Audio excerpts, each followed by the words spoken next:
But I look at what their internal documents, leaked documents, what the larger end game is. Absolutely. And so I'm like, we can't have open borders because the globalists want a North American Union. They want to implode Mexico under Agenda 21, force everybody off their land into maquiladoras, then up here to drive down wages, then to create a culture clash. See, if the system was trying to unify things for everybody to be friends, it'd be different. In the name of, quote, liberalism, they then sell it as a...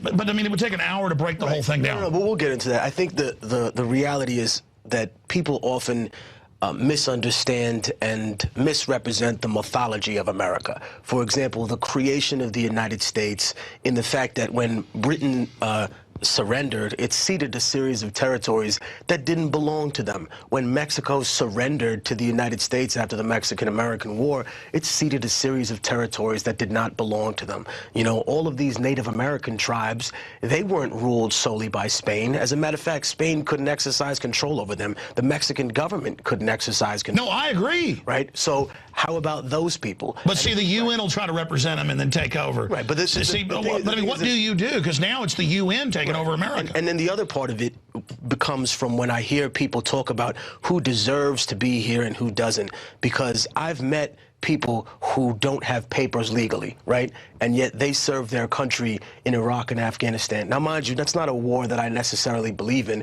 But when I hear a bunch of... But it's hypocrisy. When I hear a bunch of chicken hawks saying, oh, you're not down with America, and I look at them and I say, hey, what did you ever do to be considered American besides fall out of some wretched hole in Kansas or New York or Texas? You know, here's a guy who barely speaks the language, and yet he's putting his life on the line for the perceived safety of the United States. Now, regardless of whether you or I agree with the premise of the war, he's paid dues behind it, right? He's paid his dues. No, I get that. The people, if you're drinking orange juice out there, if you're wearing clothes that are made out of cotton as opposed to hemp because they had to outlaw that, if you're eating strawberries in the winter, blueberries in the winter, that doesn't grow in the winter. It had to come from plantation-like atmospheres. You know, we've overthrown governments overseas just to keep... I agree. Globalism, neocolonialism. Right. And it's tied into neoliberalism as well. The idea that everything's for sale, that the air's for sale, that the water's for sale. You know, these people want to privatize every aspect of human life. And I think that, you know, sometimes the difference is people can't hear me because I say it through hip-hop, and no matter what the venue is, they'll still think hip-hop, irresponsible, arrogant young people, or they'll hear you say something and they'll say, oh man, I love this guy, but he went crazy on Piers, and I don't think that he, you know, should represent the movement that way. At some point, you and I will only touch a fraction of the people that we need to speak to, and yet I think that what's important about it is to have so many diverse groups of individuals who have the same core message. What's behind the mask? You know what I mean? Don't show me what you have in the right hand when you play the old switch and grab. You know what I mean? This has a trajectory. At some point, we're going to get... And that's what I'm saying. Whatever they're pushing, whatever the establishment wants, you can bet it's not good for the general public. I don't care what color you are. I mean, here's an example.